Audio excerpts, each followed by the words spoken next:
마태복음 13장은 천국장이라 그럽니다.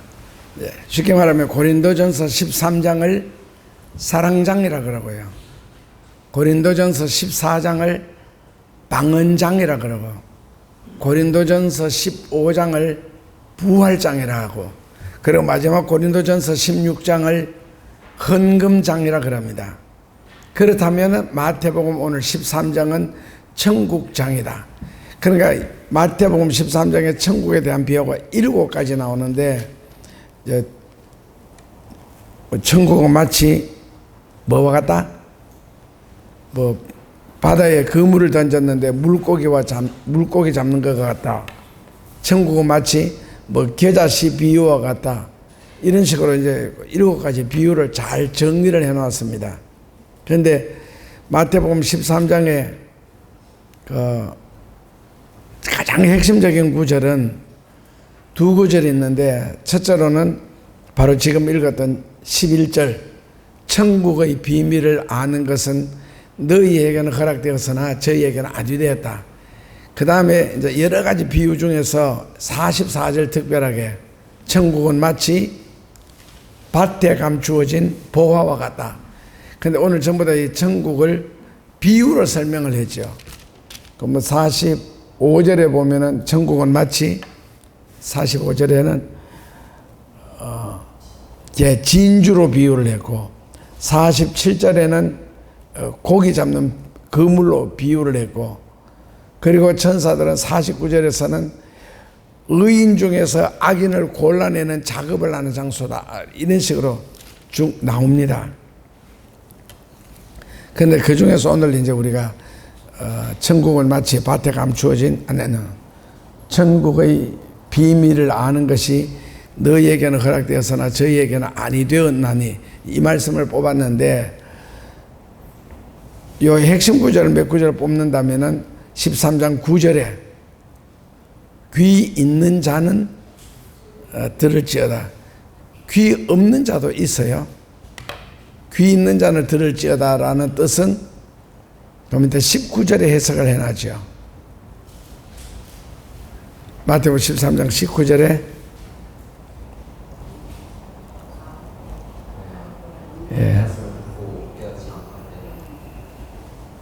누구든지 성경 말씀을 듣고 깨닫지 못하는 자는 귀 없는 자가 되고, 귀 있는 자는 말씀이 우리에게 요구하는 것이 무엇인지를 깨닫는 것입니다.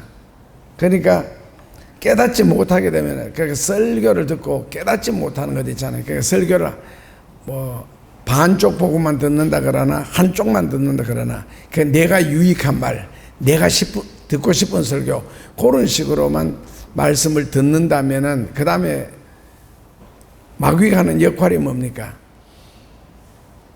그 다음에 마귀가 하는, 그렇게 성경을 듣고도 깨닫지 못할 때 깨닫지 못하는 것으로 지나가는 것이 아니라, 그 다음에는 마귀가 그 성경 말씀을 가지고 장난한다는 거거든요. 그런데 이제 누가복음 8장 12절에서는 말씀을 듣고 깨닫지 못하게 하는 방법이 나옵니다. 무엇일 것 같아요? 성경 말씀을 듣고 깨닫지 못하게 하는 방법, 가장 좋은 방법은 예배 시간에 딴 생각하는 거, 눈을 감는 거, 조는 거. 이제 이것이 마귀가 유일하게 우리에게 사용하는 방법인데, 누가복음 8장 12절에서는 예배 시간에 졸거나 딴 생각을 하거나 눈을 감을 때, 그러니까 성경적으로 말하면 성령과 진리로 예배를 드려야 되는데 예배 시간에 딴 생각을 하거나 그러니까 이제 못 깨닫는데, 그럴 때는 마귀가 하는 일이 뭐냐? 하나님의 말씀을 듣고 깨달아. 우리가 믿음이 생겨서 구원을 받을까봐 그렇게 한다. 그러니까 구원받지 못하게 하는 방법이 졸게 하는 것, 딴 생각하는 것, 예배 시간에 눈을 감는 것. 근데 신기하게도 눈을 감으면 마음이 같이 감기는 거 있잖아요. 눈 감는 사람, 이제 조는 사람들의 특징은 금방 흔들어져서, 이거 예배 시간에 앉아서 졸다가 자빠질 것 같은데, 그래서 옆에서 보면은 막 화를 냅니다. 특징이. 내 다 듣고 있는데, 듣고 있지요. 눈을 감긴 채 들으면은요, 소리는 들리는데 뜻은 하나도 들리질 않습니다. 그 자고 있다는 증거지요. 그런데도 내가 안 잔다 그러는 것을 증명하는 방법이 뭐라고요? 화를 내는 거. 그 다음에 어쩌다가 아는 대답이 나오면은 대답을 크게 하는 거. 내가 지금 안 졸고 있다. 스스로가 이제 속이는 거죠. 그래서 어쨌든 말씀을 듣고 깨닫지 못하면은 19절에서는 뭐라고 해놨어요? 성경 말씀을 깨닫지 못하는 자는 악한 자가 와서 그 마음에 뿌린 것을 빼앗나니 이는 곧 길가에 뿌리운 자요. 이렇게 나옵니다. 그러니까 악한 자, 우리말로 바꾸면 마귀가 와서 들은 것을, 하나님의 말씀을 우리 마음속에서 빼앗아간다.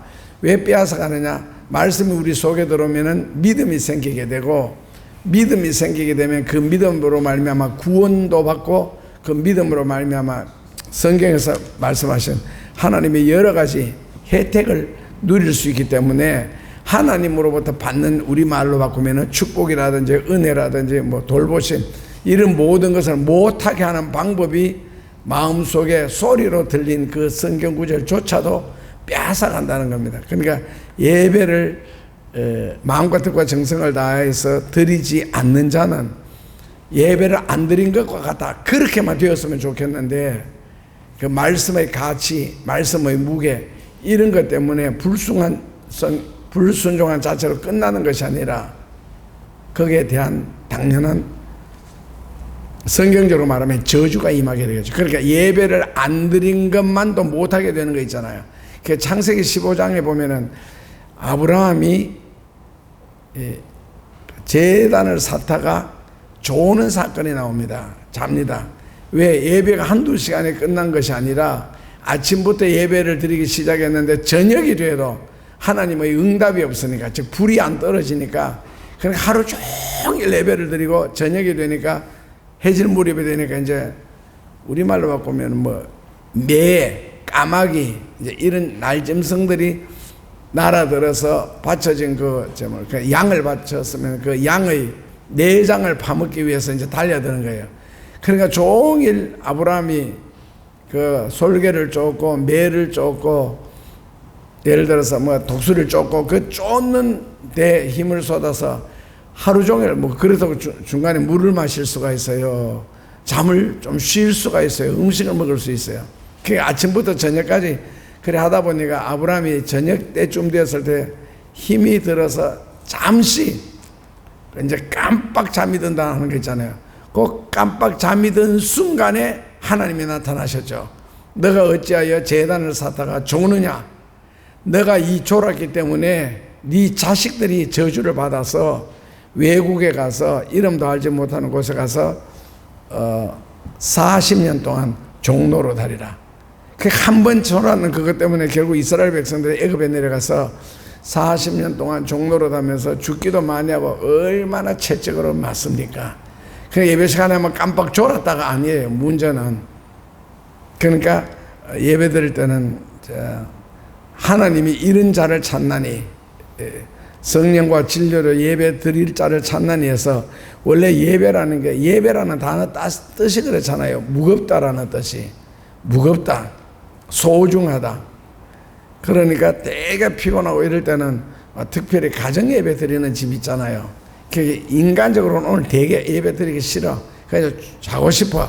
근데 우리에게는 또 뭐가 있어요? 율법이라는 게 있잖아요. 지금까지 드려왔는데, 근데 만약에 시작을 해서 계속 힘없고 그러면은 차라리 덥고 그런 날은 예배를 안 드리는 것이 좋습니다. 드리려고 하면은 처음부터 정신을 차리고 하든지. 그러니까 예배라는 것은 드려도 되고 안 드려도 되는 나의 선택이 아니고, 제대로 드렸을 때는 하나님의 은혜와 축복을 받을 수 있지만 정성 없이 드렸을 때는 저주를 받는다는 것도 반드시 가슴에 새겨야 될 구절입니다.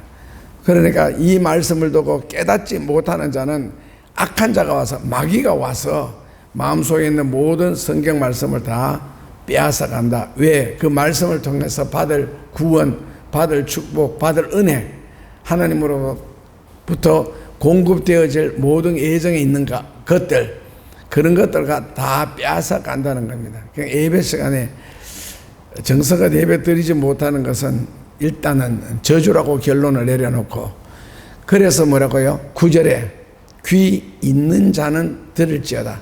요즘 말로 바꾸면 귀 없는 사람이 어디 있어요? 설령 귓바퀴가 없다 할지라도 귓구멍은 있잖아요. 말이라는 것은 귓바퀴에서 물론 모아서 귓구멍으로 놓아주는데 그 귓구멍 없는 사람은 없거든. 그런데 귀 있는 자는 들을지어다. 그럼 귀 없는 사람은 뭐예요? 그러면 귀 없는 사람은 누구예요? 하나님의 말씀을 듣고도 깨닫지 못하는 자.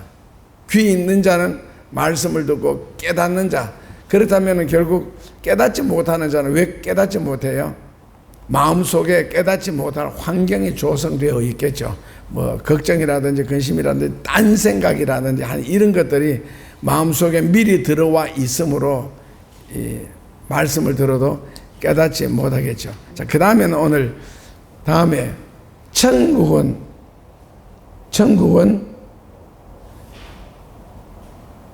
천국의 비밀을 아는 것이 너희에게는 허락되었으나 저에게는 아니 되었다. 이제 천국의 비밀을 이야기하는데 성경에는 비밀 이야기가 한 7번 정도 나옵니다. 복음의 비밀, 뭐 지금처럼 천국의 비밀 이런 식으로 7번 나오는데, 천국의 비밀을 아는 것이 너희에게는 허락되었으나 저희에게는 아니 되었다. 여기서 첫째로 천국의 비밀은 무엇일까? 둘째로 너희에게는 허락되었으나 저희에게는 안 되었다. 그러니까 너희는 누구고 저희는 누구냐? 그것이 이제 가장 핵심적인 진리죠. 천국의 비밀을 아는 것이. 그리고는 더 중요한 말씀이 12절에 넘어가서요. 무릇 있는 자는 받아 넉넉하게 되고 없는 자는 있는 것까지 빼앗기리라. 있는 자는 받아 넉넉하게 되고, 있는 자는 뭐가 있길래? 한번 써봅시다. 되게 어렵거든요. 있는 자는, 이게 뭐 자는 사람이니까, 있는 자는 사람이니까, 있는 사람은 뭐가 있는데요? 그 다음 밑에 또 나오죠. 없는 자는 그 있는 것까지 빼앗깁니다. 없는 자는 있는 것이 있어요, 없어요? 없는 자도 있지요. 있는데 요 있는 게 뭡니까? 성경 그대로 해석을 하면은 없는 자는 그 있는 것까지 빼앗기리라. 그 없는 자는 뭐가 있느냐? 빼앗길 것이 있다는 겁니다.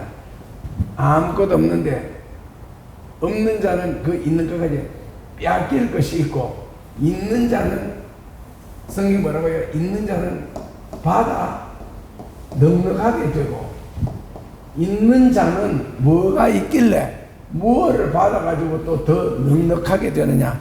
이것이 이제 천국 비유의 핵심이죠. 자, 그래서 없는 자부터 먼저 할까요? 없는 자는 있는 것까지 빼앗기리라. 없는 자는 뭐가 없길래, 그리고 없는 자는 결국 두 가지가 있네요. 없는 자는 있는 것이 있고 없는 것이 있다는 거죠. 그러니까 없는 자는 있는 것까지 빼앗기리라. 그러니까 빼앗길 수 있는 것이 있다는 겁니다. 뭔가가. 우리나라 속담에 아무리 가난해도 뭐는 있다? 우리나라 속담에 아무리 가난해도 도적 맞을 것은 있다 그럽니다. 아무리 가난해도 도적 맞을 것은 있다. 그렇게 생각하면 쉽겠죠. 그러니까 없는 자는 아예 없어. 뭐 많은 부분이 없어. 그런데도 뭐라고요? 빼앗길 것이 있다는 겁니다. 도적 맞을 것이 있다. 없는 자는 있는 것도 빼앗긴다. 그러니까 뭔가 빼앗길 수 있는 뭔가가 있다는 거고, 그렇다면은 빼앗길 수 없는 무언가 있는 것, 그거는 과연 무엇일까? 없는 자는 있는 것도 빼앗기리라. 그 다음에 있는 자는 뭐가 있길래 무엇을 더 받아서 넉넉하게 될까? 이것을 예수님은 뭐로 설명하셔서요? 천국의 비밀로 지금 설명하시고 계시거든요. 천국의 비밀로. 그러니까 천국의 비밀이라는 것이 있는 자는 받아 넉넉하게 되되 없는 자는 있는 것까지 빼앗기는데, 이게 이제 천국의 비밀이거든요. 그렇다면은 조금 더 들어가서 천국의 비밀은 이제 우리가 생각할 때는 하늘나라에 들어가서 문을 열고 보니 여기에는 이런 보물이 있고 뭐 저기에는 저런 좋은 환경이 조성되어 있더라. 그게 아니고 천국에 들어가는 이야기를 하는 겁니다. 지금요. 천국에 들어가는 이야기. 그렇다면은요, 구원 이야기죠. 그러니까 이제 조금 더 구체적으로 줄이면은 구원을 받은 사람은 더 받아서 넉넉하게 되고, 구원은 받았는데 뭐가 없길래 받은 구원조차 뺏기느냐는 거거든요. 결국에는 이제는 훨씬 더 이해가 가까워져, 좁아지니까. 그러니까 이것을 이제 귀 있는 자는 들으라는 겁니다. 그러니까 귀 있는 자는 들으라. 즉 하나님의 말씀을 듣고 깨달으라. 무엇을 깨달아야 되느냐? 그러니까 있는 자와 없는 자가 공통적으로 있는 게 뭐예요? 있는 자와 없는 자가 공통적으로 있는 거. 예? 이해들 되세요? 다시요. 이게 이제 핵심이거든. 어떤 면에서 성경의 핵심 중에도 아주 한 가지고, 특히 말세의 핵심 중에도 한 가지고, 조금 더 줄여나가면은 있는 자는 받아서 넉넉하게 되고, 없는 자는 있는 것도 뺏기리라. 자, 그렇다면은 있는 자는 뭐가 있길래 받아서 넉넉하게 되고, 넉넉하게 되는 것은 또 뭐냐는 거죠. 없는 자는 있는 것까지 가게 돼. 그렇다면 있는 자와 없는 자가 공통적으로 가진 것은요? 믿음이다. 그럼 믿음이 있는 자는 뭐를 받아가 넉넉하게 돼요? 믿음이 없는 자는 뭐가 없길래 있는 것까지 빼앗기리라. 믿음이 있는 자는 뭐를 받아 더 넉넉하게 돼요? 한 번만 더 질문하면 답이 나오죠. 그래서 믿음은 이미 있는데 거기서 뭐를 받아가지고 넉넉하게 되느냐는 거예요. 믿음이 있는 자는 축복을 받아서 넉넉하게 된다. 이게 지금 무슨 비유라고요? 예, 그렇죠. 천국의 비유예요. 그리고 천국에 들어가기 위한 방법으로서 구체적으로는요, 이제 구원에 관한 이야기죠. 그럼 이제 확실하게 깨끗해졌죠. 투명하게. 그렇다면 있는 자는 뭐가 있고 없는 자는 뭐가 있어요? 공통점. 예, 있는 자도 뭐가 있고요? 구원이 있고, 그럼 없는 자도 구원이 있고, 그러면 있는 자는 이미 구원을 받았는데 뭐를 더 받아가지고 넉넉하게 된다는 거예요? 예? 구원을 받았는데 그 구원의 상급을 받아서 더 넉넉하게 된다. 없는 자는 뭐가 있어요?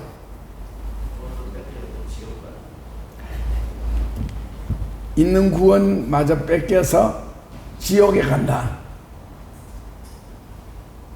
그럼 이 사람 예수 믿었어요? 안 믿었어요? 믿었어요? 믿었지요. 있는 것까지 뺏긴다. 믿었는데, 그렇다면 믿음으로 말미암아 구원받는다.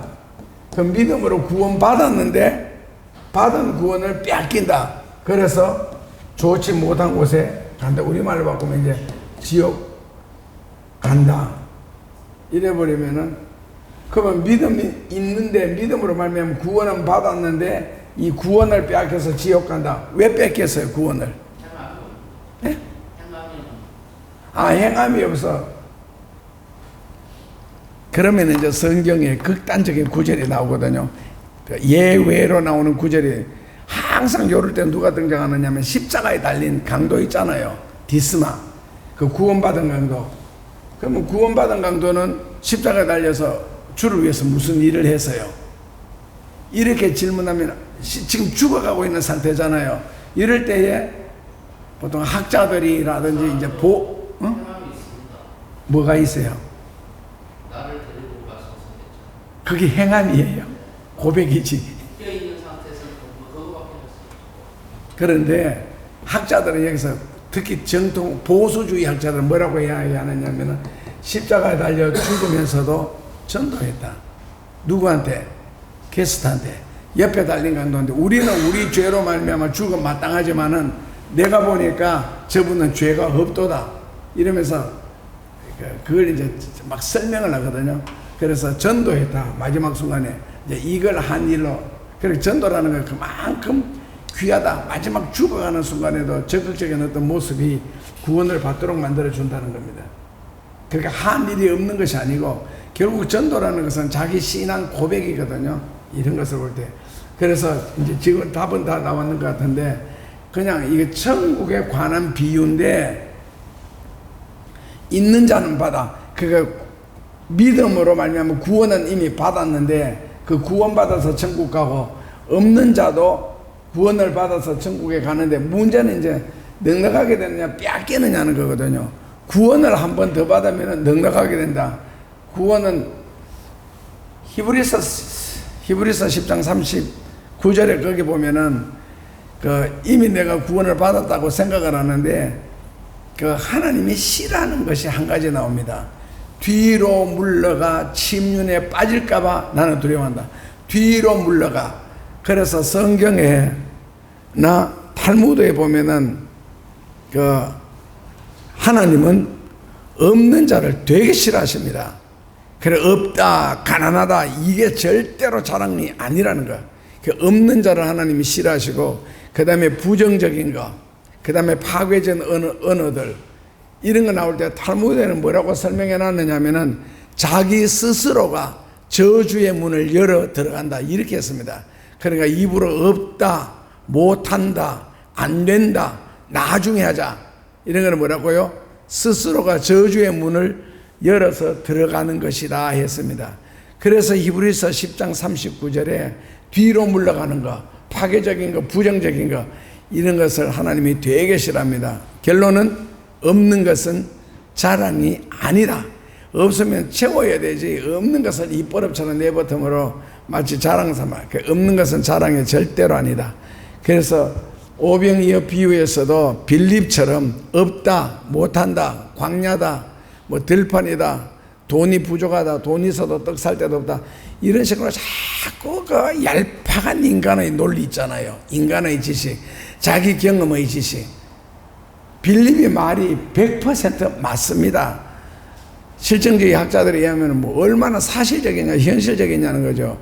해질 무렵 맞고 광야가 맞고 떡 2천만 원에서 파는 데가 없고 그리고 남자 장정들만 5천 명이 너무 많고 여기서 어디 떡을 어떻게 구할 수 있느냐. 그러니까 믿음이 없는 사람일수록 빌립의 말을 들으면 굉장히 논리적이고 합리적이고 그 다음에 저절로 아멘 할 수밖에 없도록 설교를 했잖아요. 근데 문제는요, 예수님이 빌립을 쳐다보지도 않더라. 지금 예수님 앞에서 뭐냐면은 말이 맞다고 논리적으로 맞다고 옳은 것은 아니다. 왜? 우리는 하나님 앞에서 신앙적으로 사는 사람이지 현실 분석을 해가지고 현실적으로 사는 사람이 아니라는 거죠. 그러니까 빌립의 말을 들으면 믿음이 없을수록 땅바닥에만 살수록 땅바닥에 현실에 집착할수록 맞는 말인데 그런데 그 성경 구절 앞에 뭐 나오는지 아세요? 예수님도 그것을 아시고 저희들이 어떻게 하는지 알고 싶어 그 질문을 던지는 거거든요. 뭐 해질 무렵이고 들판이고 남자 사람이 많다. 그건 예수님 모르겠어요. 빌립도 알고 분석하는데. 그러니까 인간은 얄팍한 지식을 가지고 하나님의 능력을 함부로 재단하지 마라. 함부로 판단하지 마라. 그리고 나중에 안데르는 이제 남말 그대로 오병이어를 갖다 바쳤잖아요. 어린아이 한 끼 식사. 그러니까 그걸 드리면서 안데레가 한 말이 뭐겠어요? 이것이 이 수많은 사람 중에서 얼마나 되겠습니까? 많은 현재 이거밖에 없다. 결국에는 얼마나 되겠습니까? 많은 안드레 스스로가 생각해도 이것은 불가능한 것이다. 그런데 누구한테 바쳤어요? 그것을요. 이걸 이제 빌리지 못하는 거예요. 논리를 가지고 사는 사람, 자기 지식 가지고 사는 사람들의 큰 약점.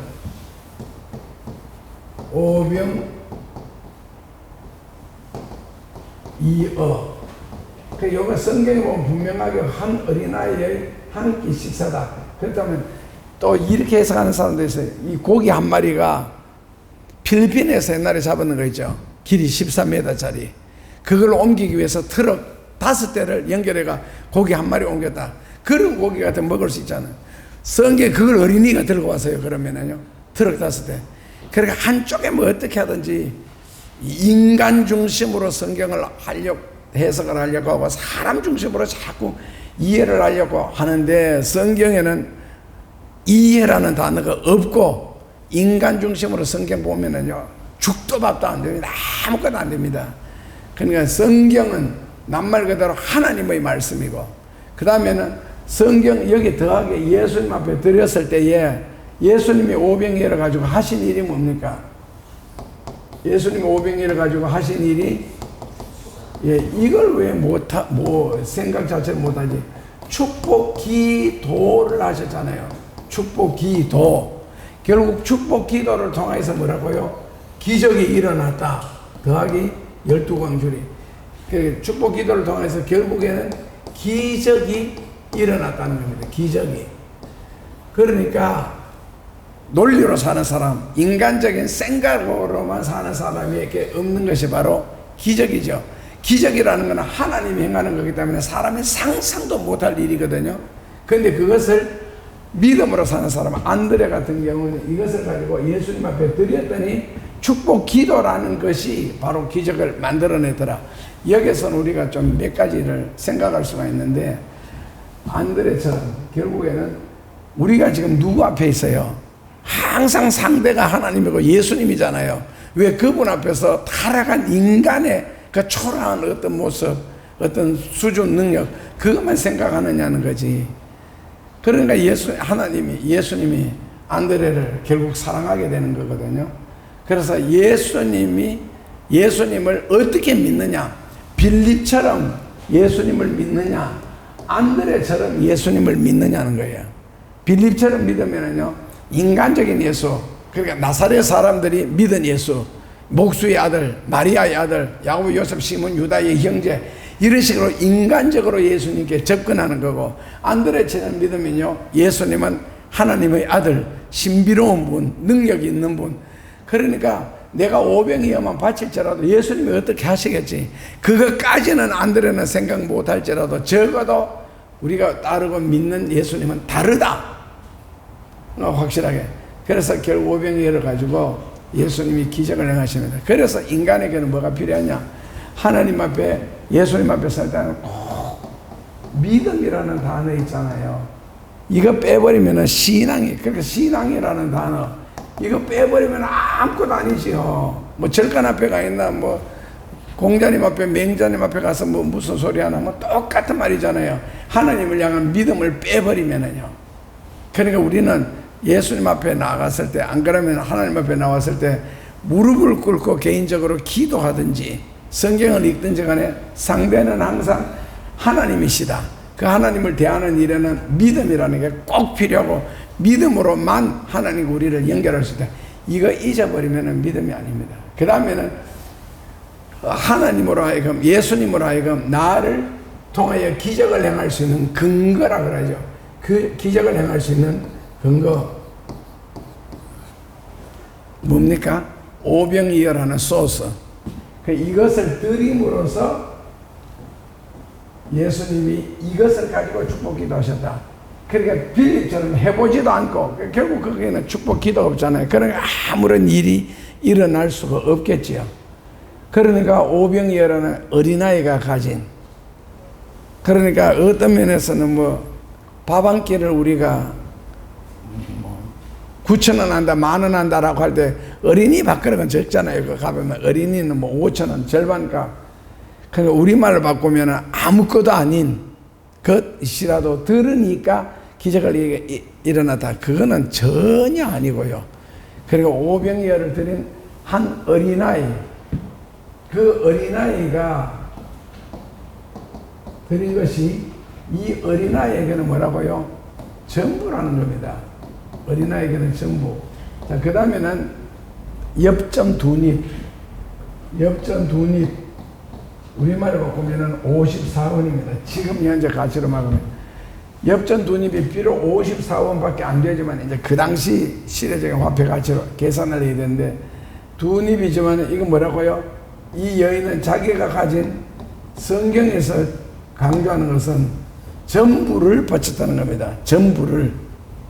그러니까 결국에는 다 바쳤으니까 플러스 예수님의 그 축복. 그런데 여기에 대해서 성경에 보면은 그 다음 다 바쳤으면은 그 다음에 이 여인은 어떻게 살았을까? 저는 어렸을 때부터 이 생각을 많이 했거든요. 그것도 동양에서 먹고 사는 아줌마인데 자기가 현재 가지고 있는 걸 예수님께 다 바쳤더라. 그러면 당장 다음 끼는 어떻게 먹고 살아요? 그 다음 날은요?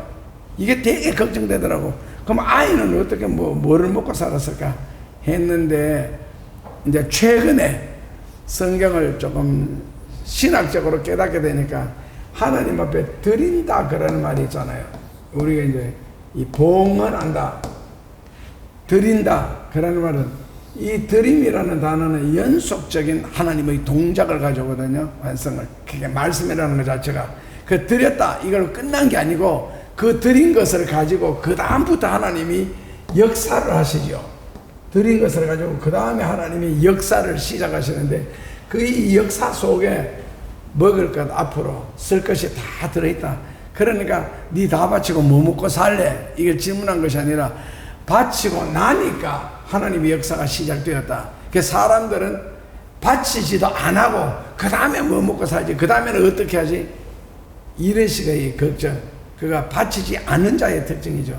막상 바친 자는요 마음이 되게 평안합니다. 그리고 하나님의 역사가 믿어지고 그러니까 바치지도 않고 걱정부터 하지 말고 바쳐보면 그 다음에 뭐 축복기도 통해서 5,000명이 먹고 12광주리 남을 것을 안드레가 생각을 했겠어요? 거기 모인 무리들이 생각이나 해봤겠어요? 그러나 현실적으로는 이런 기적이 일어나더라. 그래서 드린다 바친다 그러는 말에 신비 있잖아요. 어떤 면에서 그 놀라운 감추어진 축복 그런 것을 하나님이 찾아서 주니까 걱정을 안 해도 안 되나. 그래서 하나님 앞에 정말 은혜를 받고 싶고 복을 받고 싶으면 뭐라고요? 이걸 이제 축복의 근거라 그러거든요. 기적의 근거를 마련해 주셔야죠. 이 근거가 바로 오병이어고 엽전두님이고 또 하나는 냉수한 그릇. 요거 다 같은 뜻으로 사용되어집니다. 오병이어가 아무것도 아니다. 너무 작은 존재니까요. 그리고 엽전두님 아무것도 아니다. 너무 작은 거니까요. 그리고 흔해 빠진 냉수한 그릇 아무것도 아니다가 아니고 요 세 가지는요 성경의 핵심 중에 하나인데 가장 귀한 것이라는 뜻이죠. 안 그러면 자기의 전부라는 뜻이고요. 그러니까 10억 재산 가진 사람이 한 3억을 바치고 나는데 내가 엄청나게 바쳐도 하나님 복 받겠다. 천만에요. 성경에는 그런 것이 아니고 10억 재산 가진 것 같으면 10억을 바쳐놓고 그 다음에 기다리는 거거든요.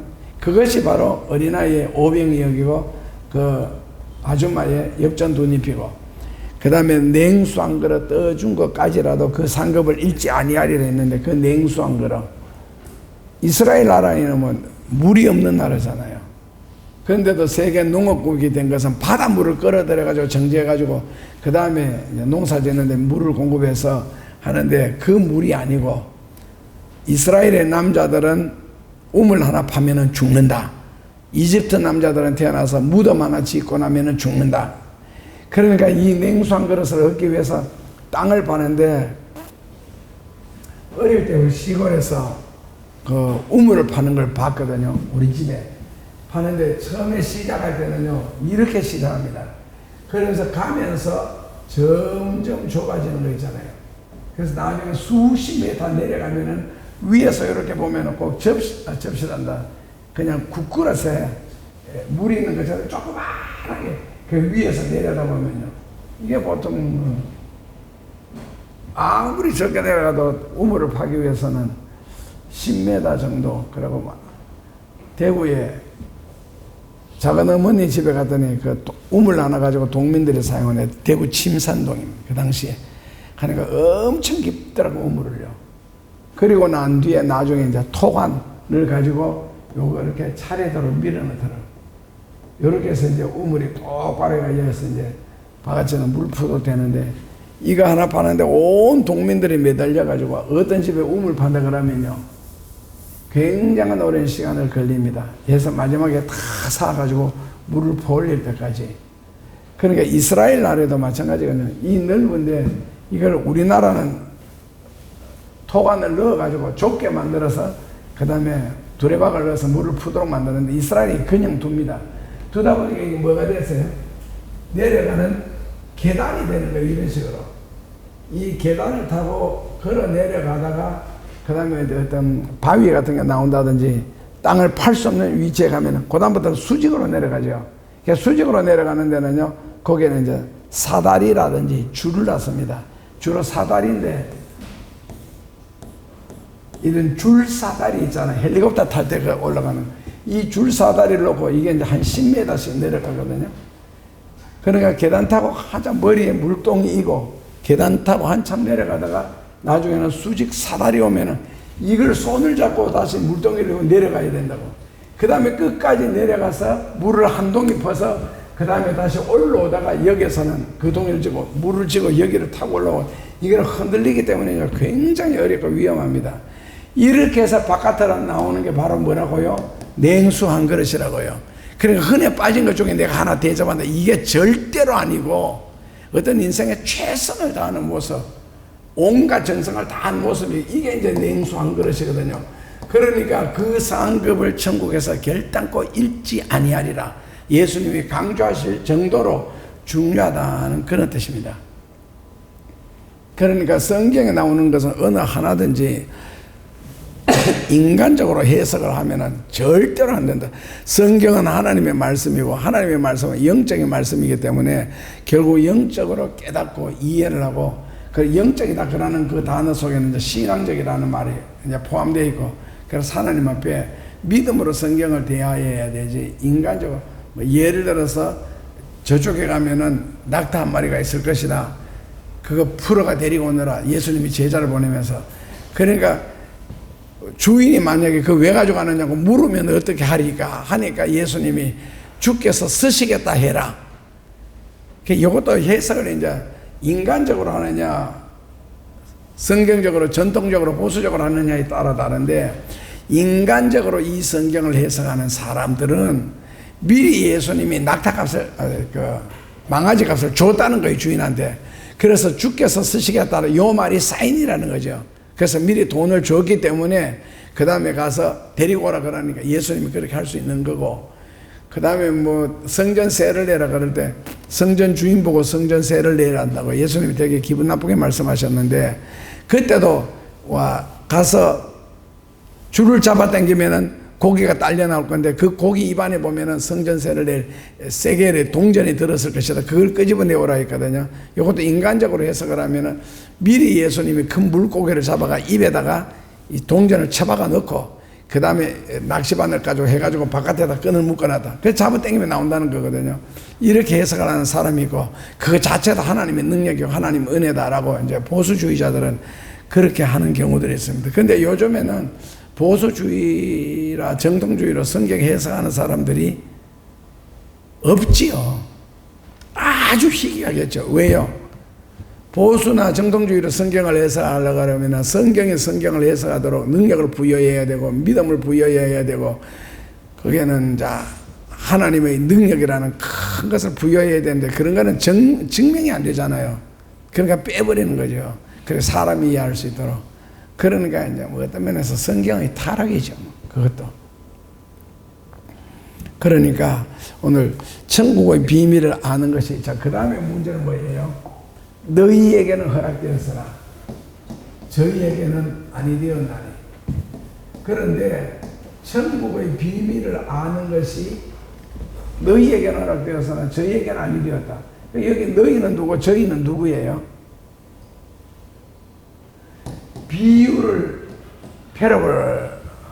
패러블이라고 하는데, 비유로 예수님이 설교를 할 수밖에 없는, 성경을 보면은 예수님이 비유가 아니면은 말씀을 하시지 않았더라.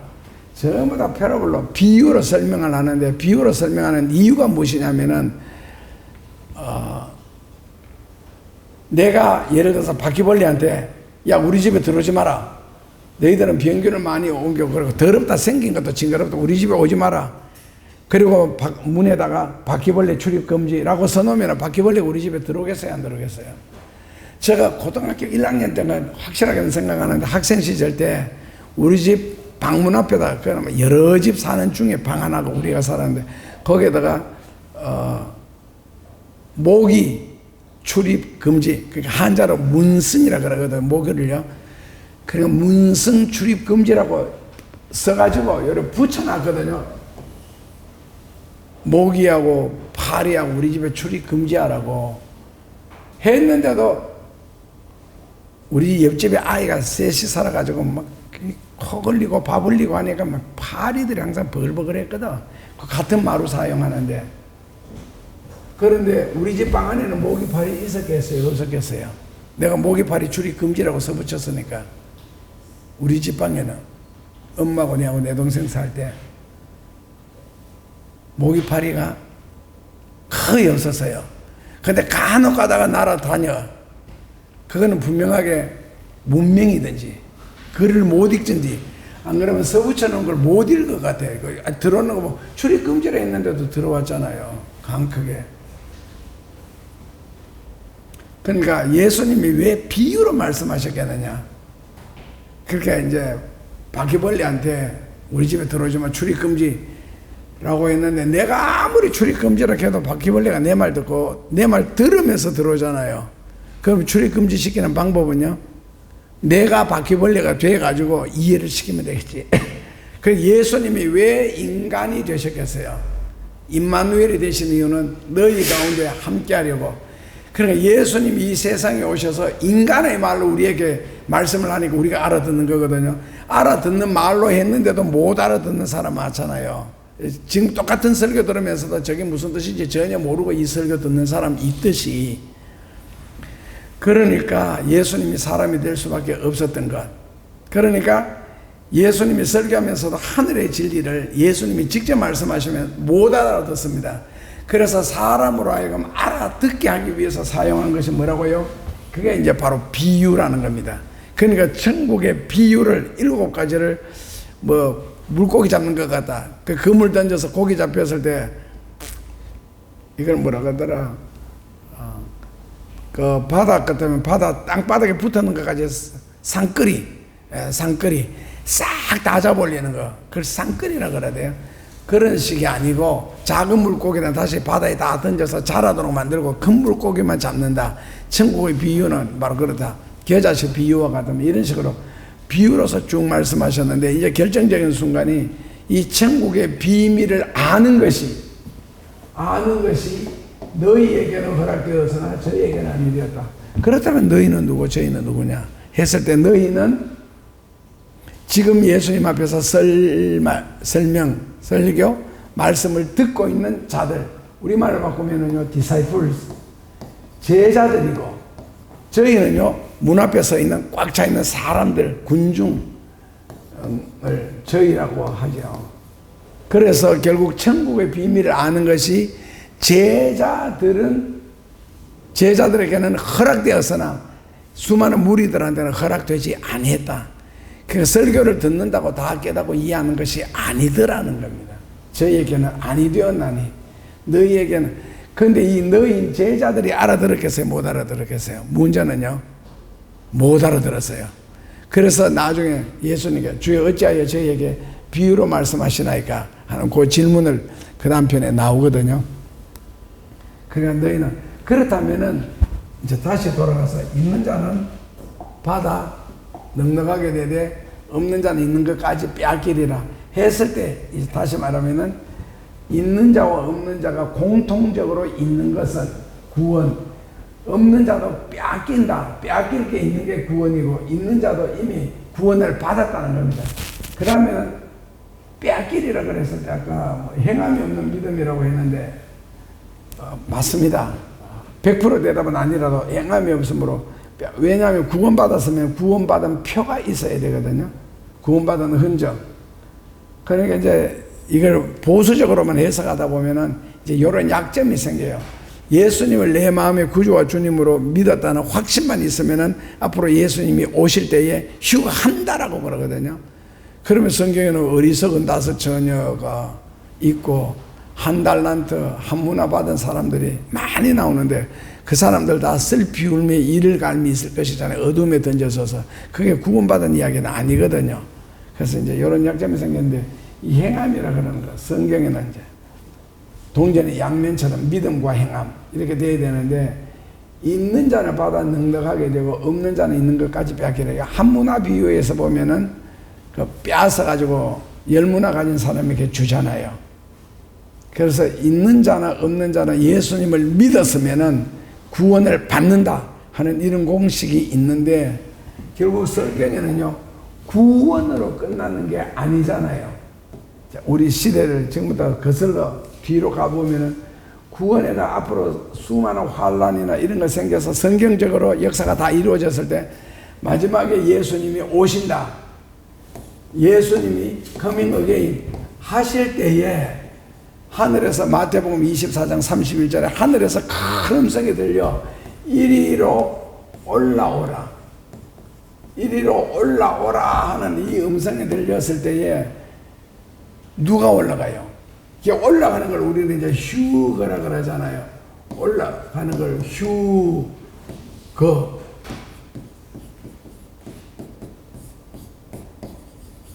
그럼 누가 휴거되느냐?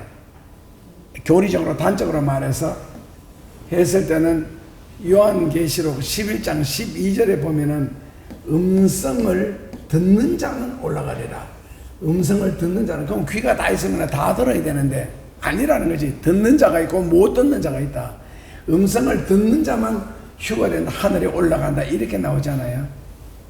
그렇다면 이미 구원을 예수 믿음으로 받았는데 거기에서 주의 음성을 들음으로 하늘에 올라간다. 휴거가 된다. 이 받아 넉넉하게 되는 거고 그 구원은 받았는데 예를 들어서 주의 음성을 듣지 못했다.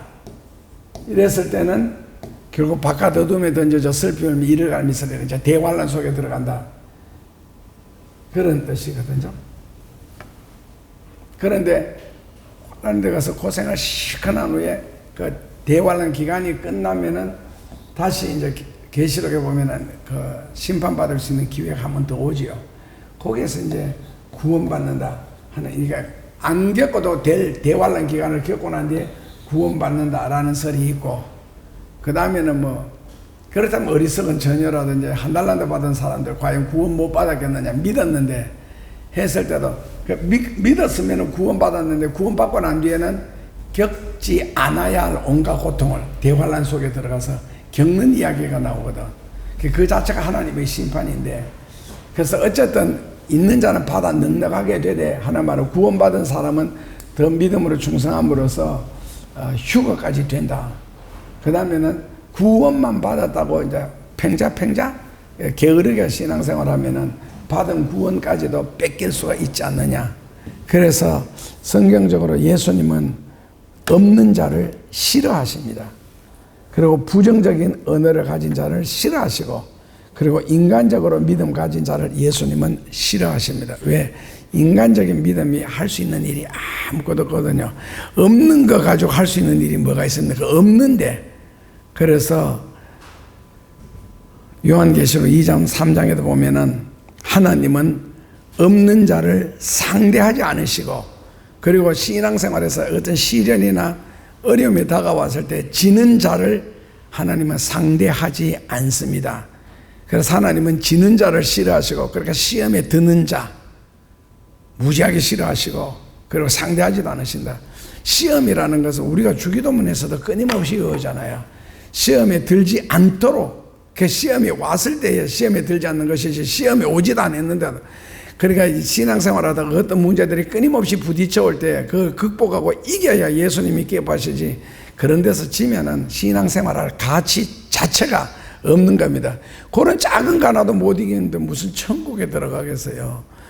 그래서 끊임없이 시험에 들지 말게 하시고만 외울 게 아니라 어떤 시험이 다가왔을 때에 거기서 극복당하지 않고 믿음으로 간단하게 처리하면 되는데, 그리고 그 시험은 누가 잘 되느냐면 성격적으로 아주 뭐 내성적이다 해야 되나, 꼼꼼하게 생각해야 된다. 그러나 뭐 하나 생각할 거 생기면 그냥 그거 물고 늘어지는 거 있잖아요. 며칠이고 밤낮으로. 그러니까 믿음은 덤성덤성 풀을 다 뽑으려고 하지 말고 그냥 무시할 것은 무시하고 넘어갈 것은 넘어가고 처리할 것은 빨리빨리 처리해서 어떻게 하면 하나님을 가까이 가고 하나님을 기쁘시게 할 것이 무엇인가를 생각해야 되지, 자기 성격에 맞춰가지고 예수 믿으려고 하면은 안 맞습니다. 예수님과도 안 맞고 성경적으로도 안 맞습니다. 우리가 하나님 앞에 귀의하고 내가 하나님을 믿지 하나님이 나를 믿게 하는 건 아니잖아요. 그 정도 수준도 안 되는 거고. 그래서 계시록 2장 3장에는 하나님은 지는 자를 상대하지 아니하신다. 항상 이기는 자와 그 없는 자를 상대하지 아니하신다. 그리고 예수님은 이상주의자가 아니라 굉장한 실질주의자예요. 성경적으로 볼 때. 그러니까 돈을 맡긴 후에도 이자 내놔라 하시는 분이거든요. 그 정도인데, 그래서 있는 자는 받아 넉넉하게 되되 없는 자는 있는 것까지 빼앗기리라. 그 있는 것 빼앗기지 않고 오히려 받아 넉넉하게 되는 그런 신앙생활을 하셨으면 좋겠습니다. 예수님 감사합니다. 말씀을 통하여 말씀을 생각했습니다. 주의 뜻을 따르는 저희들 되게 하시고 신앙생활에 승리하는 자가 되게 하시고 뒤로 물러가 침륜에 빠지는 것을 싫어하신다 하신 예수님, 주의 말씀대로 행할 수 있는 믿음의 근거를 주시고 믿음의 능력을 주시고 모든 것을 영적으로 성경적으로 성령으로 풀어나갈 수 있는 저희들 되게 하시고 그렇게 순종할 수 있도록 축복하여 주옵소서. 지는 자를 싫어하시고 시험에 드는 자를 싫어하시고 없는 자를 싫어하시고 부정적인 언어, 파괴적인 언어, 소극적인 언어를 사용하는 자를 물리치시는 예수님 이름으로 기도합니다.